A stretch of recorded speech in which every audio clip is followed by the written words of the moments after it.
In this video, we're going to solve quadratic equations by completing the square. A quadratic equation is a polynomial of the second degree, and it looks like the following. Ax squared plus bx plus c equals 0, where x is an unknown variable, and then a, b, and c are numerical coefficients. This is called standard form. For us to complete the square, we need it to be in standard form. It would look like the following. 3x squared plus 2x plus 5 equals 0. When you're solving quadratic equations, you're looking to see what the values of x have to be for you to get an answer of 0. One of the uses of this is to see where a parabola crosses the x-axis. Let's go through an example together.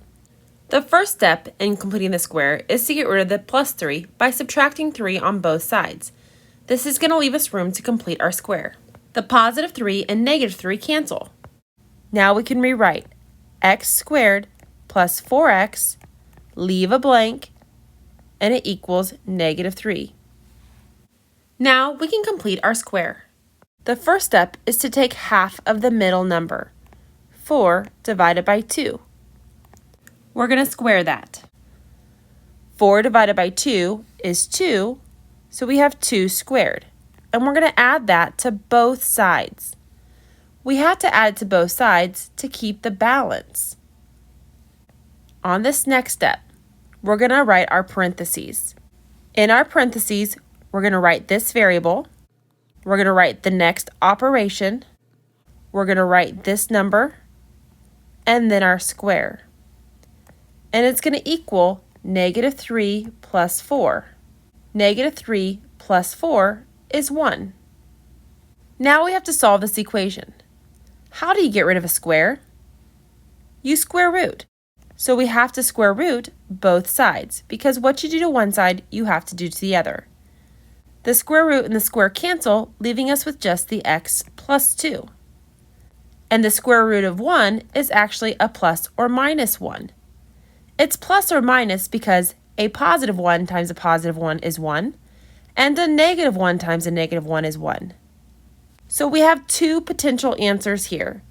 So now we have to set our equation up so that x plus 2 could equal 1, and x plus 2 could equal negative 1. To solve this, we subtract 2 from both sides on both equations. On the equation on the left, we have 1 minus 2, which is negative 1. And on the equation on the right, we have x equals negative 3. So our two solutions are x equals negative 1 and x equals negative 3. As I said before, that's where a parabola is going to cross the x-axis. So it crosses at negative 3 and negative 1. Let's go through another example together. The first step is to move this plus 7.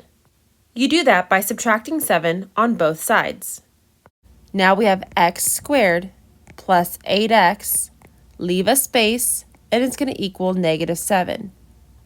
Now we need to complete the square by taking this middle number and dividing it by 2, and then squaring it. 8 divided by 2 is 4, so we're going to add 4 squared. But what you do to one side, you must do to the other. So we're going to add 4 squared to the other side. Now we're going to write our parentheses. This variable comes down. We write the next operation. We write our 4, and we square it. Then we solve our right-hand side. 4 squared is 16. So we really have negative 7 plus 16, which is 9. The next step is to get rid of the square, and you get rid of it by square rooting. What you do to one side, you must do to the other. The square root and the square cancel, leaving the x plus 4. And the square root of 9 is plus or minus 3. The final step in finding your solutions is to take x plus 4 equals 3, and then x plus 4 equals negative 3. Now we can solve by subtracting 4 from both sides. That leaves us with x equals negative 1 and x equals negative 7. And we have our two solutions. Pause the video and try this next one on your own. When you're ready, hit play and we'll see how you did. The first step is to add 3 to both sides. That leaves us with n squared minus 2n, leave that space, and it equals 3. Now we're going to take half of this middle term, which is 2, divided by 2, and then we're going to square it. 2 divided by 2 is 1, so we're going to add 1 squared to both sides. Now we're going to write our parentheses. The n comes down, we write the next operation, and our 1 comes down, and we're going to square it. And then it equals 3 plus 1 squared. That's 3 plus 1, which is 4. Next, we get rid of the square by square rooting. And what you do to one side, you must do to the other.